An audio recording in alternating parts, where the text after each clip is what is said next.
Все здравствуйте. Вот сегодня такой костерчик получился. Уже холодает. Сейчас может быть уже так градусов 13, я думаю, так вот по ощущениям. То есть купаться тепло, а выходишь и от костра отходишь, уже надо одевать футболку, скажем так. Ну, в общем, вода будет остывать. Я с чем хотел поделиться, вот с таким костерком, поделиться какими-то вещами, которые вот как бы гложут. Сейчас возникла какая-то, по мироощущению, по какому-то возникает какая-то напряжение. Вот в жизни возникает напряжение. То есть так выглядит все отлично. Цены нормальные в магазине. Все есть, спокойно достаточно. По телевизору показывают хорошую картинку, где, соответственно,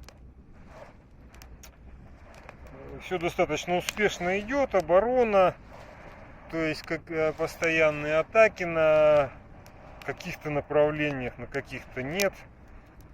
Где-то даже там ВСУ немного продвигаются, но понятно, что это все как бы капля в море. Понятно, что ничего они за лето не сделали. То есть с одной стороны так, да, но с другой стороны, в самом-то деле, смотрим какой-то бэкграунд, ну, фон всего этого. Например, какие-то интересные такие сообщения приходят. Там осудили какого-то бывшего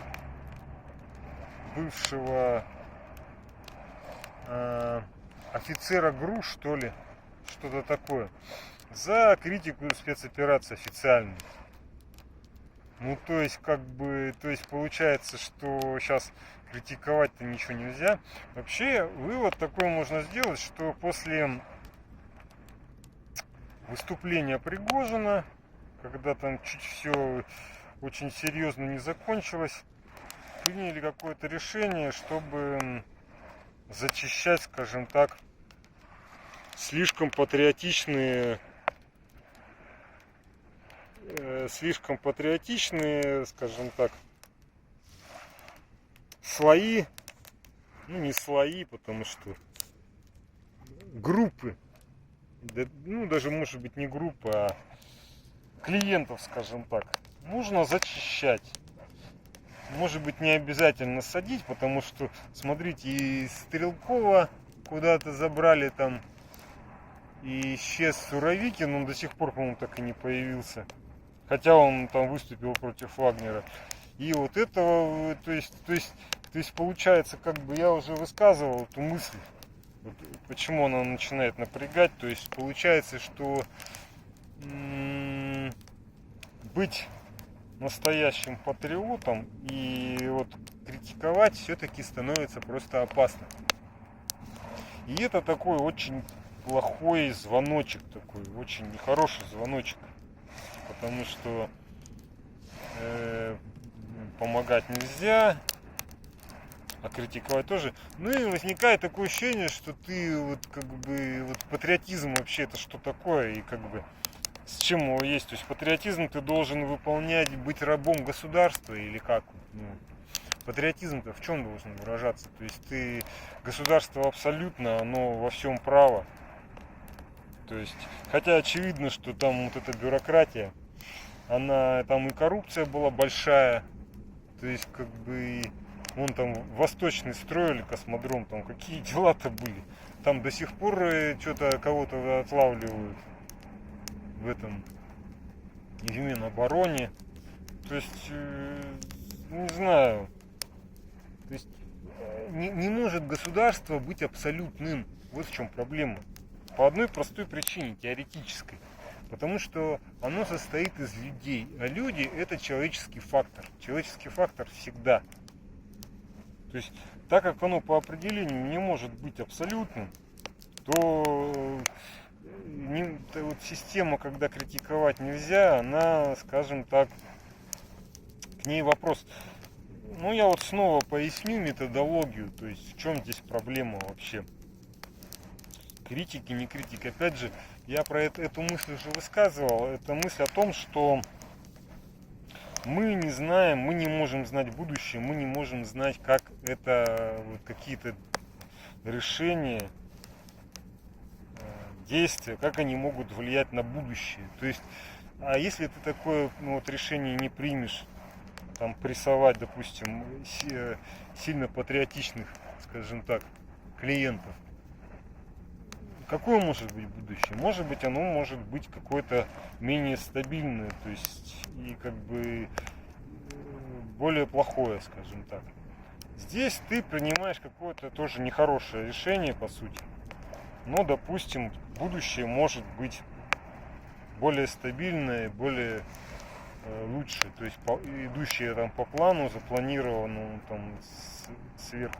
То есть есть такая вот игра, скажем так, теория игр. То есть какая-то игра такая идет, которую, соответственно, маловозможно, скажем так, как-то просчитывать. То есть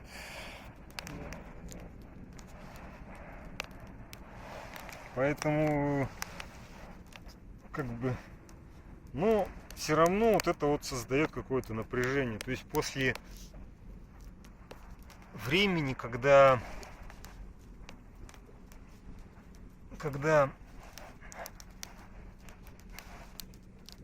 после всех свобод, после перестройки, и вот здесь возникает, опять же, вроде бы патриоты начали поднимать голову, и здесь вот такие, то есть, ну, понимаете, вот как бы вообще прессовать патриотов это плохо. Вот с позиции государства, которое, скажем так, патриотично. Но опять же я говорю, что там есть еще какие-то факторы, возможно, которые планируются. С точки зрения системы, здесь вопрос, скажем так, эффективности работы системы, либо стабильности работы системы. Ну, то есть имеется в виду бюрократическая вся эта система. То есть ты, допустим, допускаешь критику, допускаешь какие-то вещи, и система более стабильна. Ну то есть система может работать более эффективно, да, ну, то есть и так далее, но у нее может возникать какая-то, скажем так, нестабильность в какой-то момент при определенных условиях. Вот про что речь. И как бы в этом смысле, поэтому вот я говорю о внутреннем напряжении, которое вот реально возникает. Непонятно, правильно это или нет. Опять же, то есть с одной стороны у тебя нет полной информации, а наверху эту информацию явно имеют. Ну, имеется в виду, там более полная информация и обстановки на фронтах, и об обстановке в обществе, и в экономике. Приехал какой-то этот мотоциклист, по-моему, назад поворачивает. Поэтому вот такая вот штука есть и заставляет, скажем так, задуматься. Еще вкупе к этому сейчас сильно упал рубль и к евро, и к доллару. То есть очень какая-то нехорошая такая штука. То есть вообще интересно, почему раньше этого не было. Раньше он очень хорошо вырос, укрепился. То есть, насколько я понимаю, за счет профицита. А сейчас какие-то пошли другие эффекты. Возможно, мы тоже далеко не все знаем. Потому что, смотрите, это все произошло именно после так. Или давайте, это надо посмотреть историю. Ну, вообще такое ощущение, что это как-то связано с зерновой сделкой. То есть вполне возможно, неофициально как-то было какое-то обеспечение, то есть, допустим, какие-то финансовые механизмы работали, допустим, которые позволяли, соответственно, как-то с долларами, допустим, торговать. Ну, это так предположить можно, потому что это вот, если связать это, увязать с зерновой сделкой, то получается, что вполне возможно, что что-то там закрыли, какой-то механизм, и у нас все, соответственно, покатился рубль. То есть там объяснение это дают, что там, например, вот объяснение, что кредитование увеличили, оно очень странное, потому что, ну, зачем увеличивать кредитование в экономике, когда идет, опять же, вот специальная военная операция, когда куча санкций, и увеличивать кредитование, то есть кредитование, оно порождает потребление, опять же, тех же, вот как объясняют экономисты, вещей, которые не производятся в России, вот за счет этого кредитования, ну там всякая бытовая техника, например, там какие-нибудь автомобили и так далее.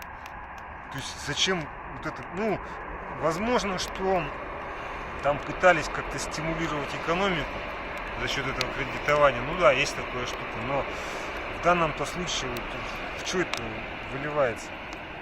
В падение рубля, а падение рубля, чем дольше оно будет держаться, тем будет хуже для экономики и для обычных людей в самом-то деле. Просто мы сейчас пока это не ощущаем, но все понимают, что это как бы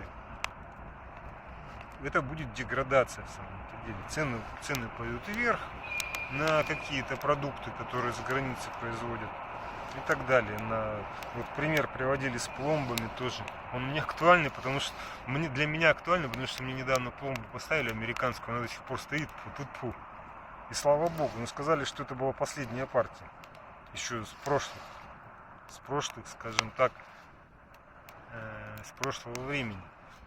Поэтому, ну не знаю. Вот сегодня там я читал статью про СПИД, что у нас нету лекарств для СПИДа, лекарство закупалось в Великобритании.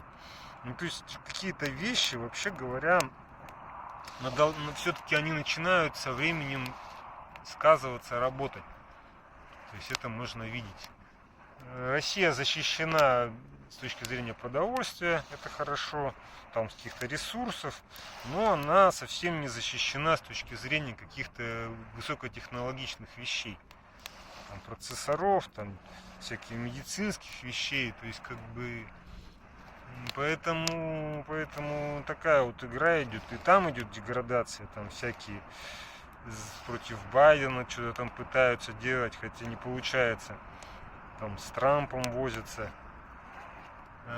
падает уровень жизни там и так далее в Европе, так и у нас потихонечку какие-то вещи-то происходят, поэтому еще и вот давят на патриотизм, поэтому вот такое состояние, еще и вот начинает холодать под конец лета, и возникает какое-то напряжение относительно будущего, я бы так это назвал, напряжение относительно будущего.